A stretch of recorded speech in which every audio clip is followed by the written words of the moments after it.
To understand the scale of Marc Dutroux's crimes, we must first examine the man behind them and the conditions that shaped him. Born on November 6, 1956, in the Brussels suburb of Ixelles, Belgium, Marc Dutroux was the eldest of 5 children. From the outset, his upbringing was riddled with neglect and emotional turmoil.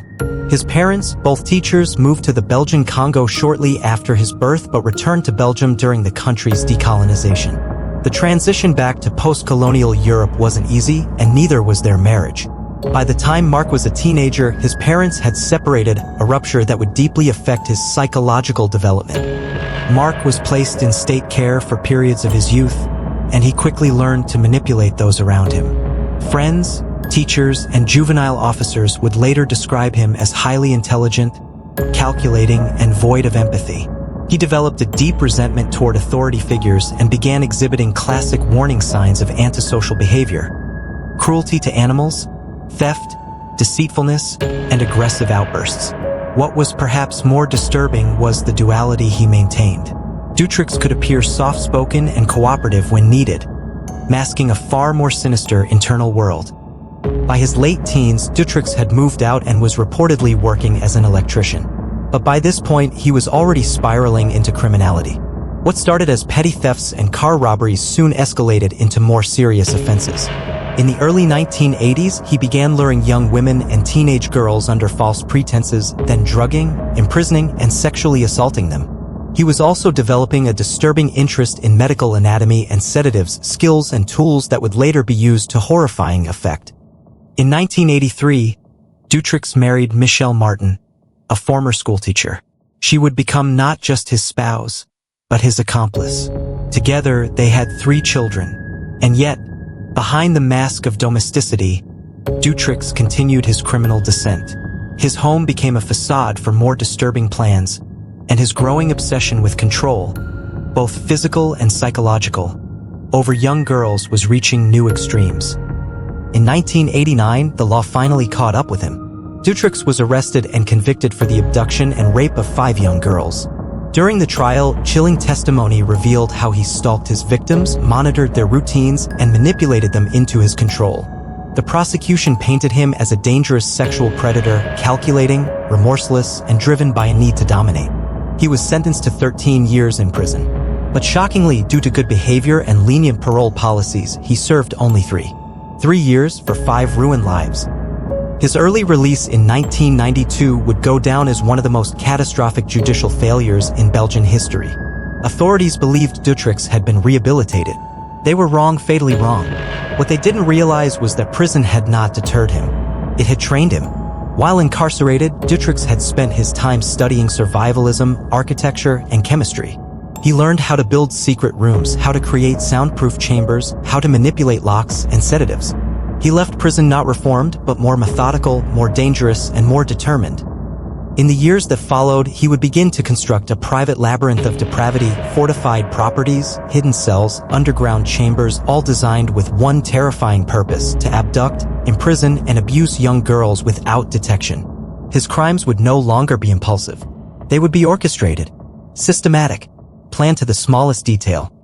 By the early 1990s, Marc Dutroux had slipped back into society under the radar, a convicted child rapist now living in plain sight. But his plans were far from dormant. With chilling foresight and cold calculation, Dutroux began acquiring multiple properties in and around Charleroi, an industrial city in southern Belgium. To neighbors, he was eccentric and reclusive. To the justice system, he was considered a low-priority offender. But in reality, he was laying the groundwork for one of the most horrifying criminal enterprises in European history. At these homes, decrepit, unassuming buildings from the outside, Dutroux built a world no one could imagine. Hidden beneath layers of concrete and steel were specially constructed dungeons, soundproof, airtight, secured with thick metal doors. These were not afterthoughts, they were engineered with precision, built to hold children for weeks, even months, without detection. And he wasn't acting alone.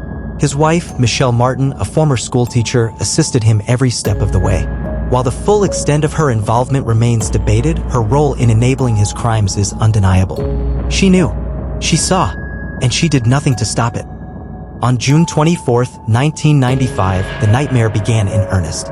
Julie Lejeune and Melissa Russo, two vibrant 8-year-old girls, disappeared while walking along a bridge near their homes in Grace Holland.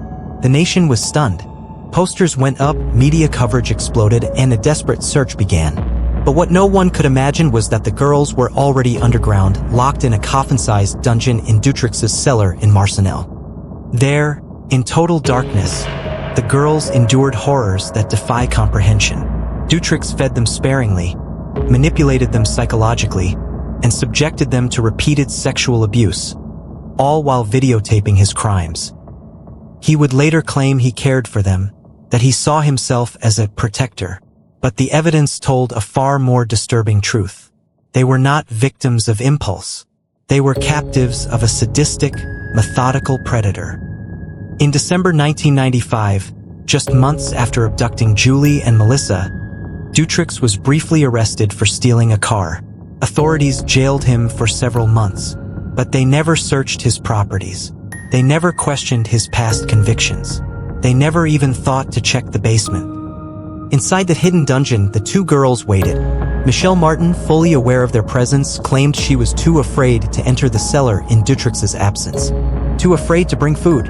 Too afraid to intervene. By the time Dutroux was released, Julie and Melissa had starved to death, alone, in the dark, within reach of salvation. Dutroux later buried their bodies in his backyard, encased in plastic and cement. Their deaths, though preventable, went unnoticed. The police never connected the dots. And Dutroux, emboldened by his success and society's silence, continued. Just weeks later, in August 1995, he struck again. This time in Namur. He abducted two teenage girls and Marcel and Yves Lambrechts, aged 17 and 19, who were vacationing in Ostend. They were drugged, transported, and subjected to the same fate. Again, Michelle Martin assisted. Again, the girls vanished without a trace. Their remains were found more than a year later, buried on one of Dutroix's properties, their bodies decomposed, their stories silenced. By now, Marc Dutroux had perfected a system. The abductions were swift, calculated. The captivity was brutal, and the disappearance of his victims left families shattered and investigators chasing ghosts. Belgium had no idea that the man responsible for these horrors was not only known to police but had been in and out of their custody. Repeatedly. But even with so many missed opportunities, the worst was still to come.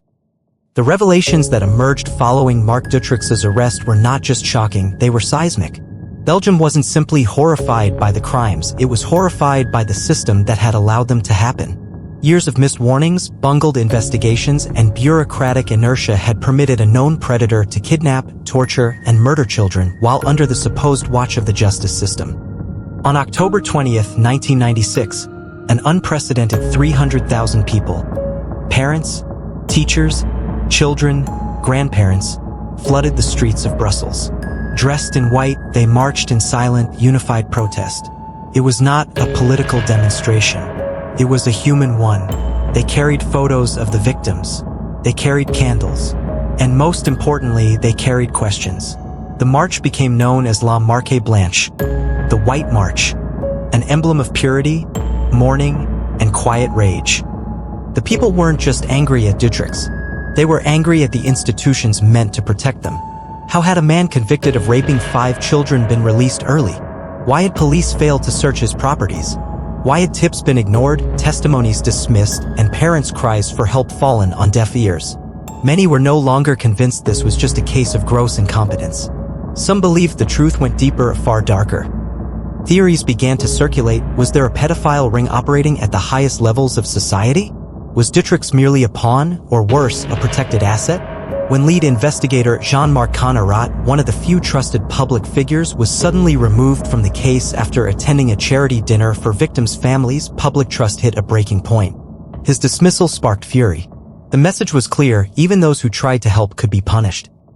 The justice system, long seen as rigid but functional, now looked broken, perhaps even complicit. The investigation was criticized for delays, lost evidence, and miscommunication between agencies. The specter of a cover-up loomed large. Had powerful people helped Dutroux evade scrutiny? Had certain truths been buried to protect reputations? Parents who had once placed faith in the police were now standing outside government buildings with signs reading, "Shame, silence is complicity, and never again." The White March was not just a protest. It was a collective cry, a reckoning, a statement that Belgium could no longer afford to look away. And yet, despite this overwhelming show of unity and heartbreak, progress would remain painfully slow. Answers would remain elusive, and the wounds inflicted by Dutrox's crimes on families, on institutions, on the soul of a nation would take decades to heal. But in that moment, in the sea of white flags and silent tears, Belgium found something it desperately needed: solidarity. In the face of horror, people came together. Not as politicians or professionals, but as citizens, as parents, as protectors of children who had no one else left to speak for them. After nearly a decade of anguish, delays, and demands for justice, Marc Dutroux finally stood trial in 2004. The courtroom in Arlon became the stage for one of the most harrowing legal proceedings in Belgian history. Victims' families filled the benches. The eyes of a nation, and much of the world, watched with bated breath. Dutroux, unshackled but under heavy guard, showed little remorse. Often combative, sometimes silent, he maintained he was part of a larger network, though details remained elusive and unproven. He admitted to the kidnappings, the rapes, and to burying some of the girls alive. The horror was undeniable. The testimony, gut-wrenching. In June 2004, he was sentenced to life in prison without the possibility of parole, a fate many felt was overdue. His wife and accomplice, Michelle Martin, was sentenced to 30 years for aiding in the kidnappings and for her inaction that directly led to the deaths of Julie Lejeune and Melissa Rousseau. She had the opportunity to save them and chose not to. But even justice, when delayed, can feel incomplete. In 2012, just 16 years into her sentence, Michelle Martin was released under strict conditions to live in a convent. The public reaction was immediate and furious. Protests erupted. Families of the victims expressed outrage, betrayal, and disbelief. How could someone complicit in the deaths of children be allowed to walk free? And still, the shadows surrounding the Dutroux case refused to lift. Throughout the trial and long after, whispers of a broader pedophile ring never disappeared. Dutroux himself claimed he was merely a small player, that powerful figures protected him. Witnesses spoke of strange connections, high-level cover-ups, and evidence that went missing. Some were dismissed. Others died under mysterious circumstances. The idea that Dutroux acted alone? For many, it never sat comfortably. Key investigators were reassigned or removed. Leads dried up inexplicably. Files vanished. The more one looked, the more it seemed that the full truth was buried, perhaps intentionally. Even 2 decades later, many Belgians remain haunted not just by Dutrox's crimes, but by the chilling possibility that he was shielded. That justice was only partially served. The aftermath of the trial was not a moment of closure, but a painful reminder of what had been lost, not just the lives of innocent children, but public faith in institutions meant to protect them. For the families, there can never be true justice. No sentence, no conviction, no apology can bring back what was stolen. But the story doesn't end with a verdict. It continues in reforms pushed by grieving parents, in watchdogs who still question the official narrative, and in a nation that refuses to forget. The Marc Dutroux case remains one of the most disturbing in modern history, a grim reminder of the depths of human depravity and the importance of vigilance within our institutions. Thank you for joining us on Dark Echoes. Stay safe, and remember, the echoes of the past inform the vigilance of the present.